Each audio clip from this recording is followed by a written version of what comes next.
esta intervenção que eu vou aqui fazer, nos Estados Unidos, isto é abordado como a Child-Centered Jurisprudence, mas não se, e eu traduzo isto como teoria legal infantocentrada. Acontece que também não é tanto teoria legal, é teoria legal, mas não é só teoria legal, também tem laivos de teoria política, porque é assim que é muito a abordagem da child-centered e da jurisprudence no conceito norte-americano.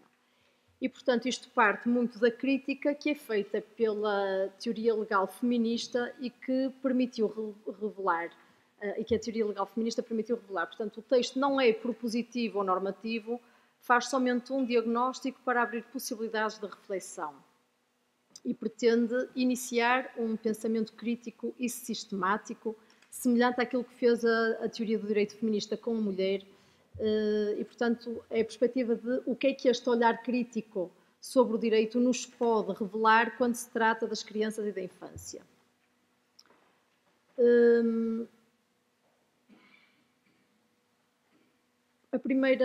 As primeiras constatações que se fazem é que, relativamente às crianças, olhámos-las sempre como dependentes, privadas e desenvolvimentais, ou seja, as crianças são dependentes dos adultos, dos seus cuidadores ou do Estado, são privatizadas no sentido de que a sua esfera de ação por excelência é doméstica, é familiar e não tem qualquer possibilidade de participação na esfera pública ou política.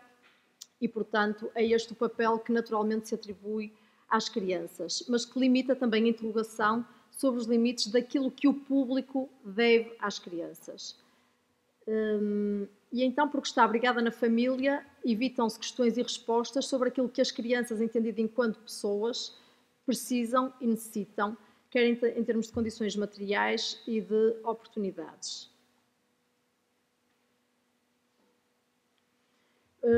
Portanto, tal como a jurisprudência feminista, a teoria legal feminista, revelou os limites, contornos e possibilidades das dependências à autonomia através do género, portanto, este texto também quer fazer o mesmo através das lentes da infância.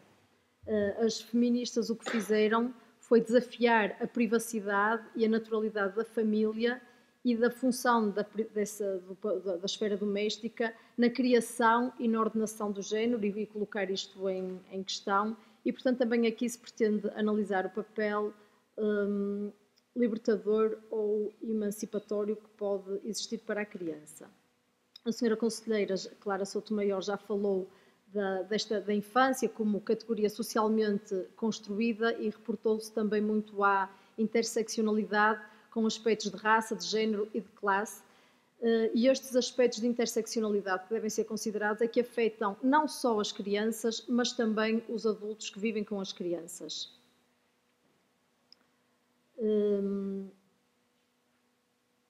Portanto, as crianças são construídas no contexto em que nos encontramos, no mundo ocidental, nesta área geográfica e neste tempo histórico.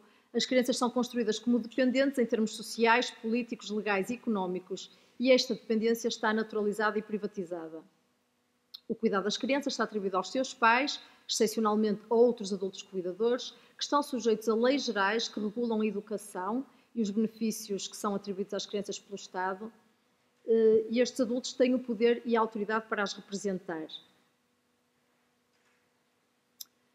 Então, falamos das crianças que têm características desenvolvimentais. A criança é vista como um ser em desenvolvimento e a infância é o período de tempo que vai desde o nascimento e que é o período de tempo limitado anterior à vida adulta, e, portanto, a criança é muito olhada como este ser inacabado e incompleto que culmina e o período da infância termina quando a criança se torna adulto. Portanto, é portadora de carências afetivas, nutricionais, educativas, de segurança e de especial vulnerabilidade.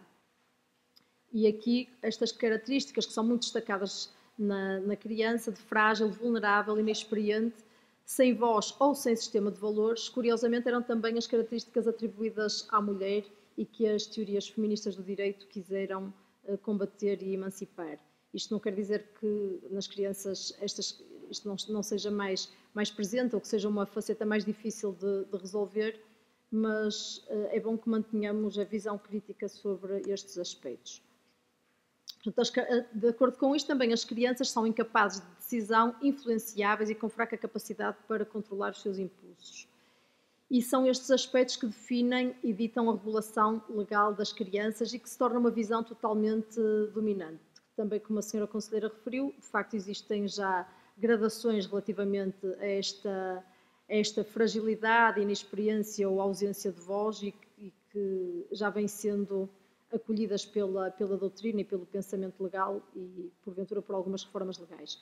Portanto, além da criança que está num processo desenvolvimental, a criança também é tida sempre, em termos legais, como dependente. E esta dependência, em termos de cuidado e de capacidade de decisão, estende-se entre nós até aos 18 anos. Portanto, o paradigma é a dependência e, como tal, as crianças são passivas e, já referiste, também privatizadas na medida em que não são atores políticos e são incompetentes. Isto não quer dizer que não têm vidas ricas e com sentido, mas referimos tão somente à construção legal daquilo que é a criança. Referimos-nos muito aqui ao aspecto do agenciamento, que as crianças não têm agenciamento legal, no sentido em que não podem estabelecer ligações com outros ou como vivem privatizadas, no sentido de que vivem confinadas à esfera doméstica, não têm capacidade, não têm possibilidade de se agenciarem com outros grupos, como acontece com as mulheres, por forma a promoverem a sua emancipação. E, portanto, esta vulnerabilidade no seu desenvolvimento, a vulnerabilidade desenvolvimental, que impõe também limitações a este seu agenciamento legal. E sabemos que o agenciamento é muito importante no que concerne ao processo de emancipação. Eventualmente, este agenciamento é feito imediato sempre pelos adultos. Portanto, a dependência, em larga medida, define e circunscreve os direitos das crianças e isto afeta a sua liberdade e autonomia.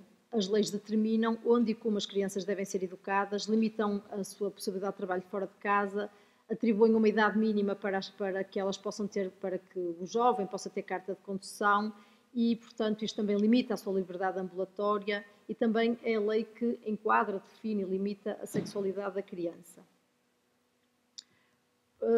Relativamente a este conceito de criança privatizada, estes aspectos anteriores de desenvolvimentais e de dependência contribuem também para a privatização da criança, portanto a infância em grande medida privada e não pública. E a infância constrói as crianças, a senhora conselheira já aludiu também a esta desconstrução, a infância constrói as crianças como criações naturais e não como criações políticas e sociais que são em muito grande medida. Novamente não dispõe deste agenciamento legal. Isto não quer dizer que elas não sejam capazes de agenciamento em termos privados. Por exemplo, sabemos que o consumo é em grande medida determinado e a publicidade é em grande medida determinado por aquilo que as crianças querem, mas isto não sai da esfera doméstica, portanto elas não votam nem têm atribuições políticas, não são um cidadão político. E dependem dos outros para a sua representação e, portanto, embora participem no mercado de trabalho, são domésticas, porque não participam, embora participem como consumidoras, não participam do mercado de trabalho. O seu trabalho é tornarem-se adultos.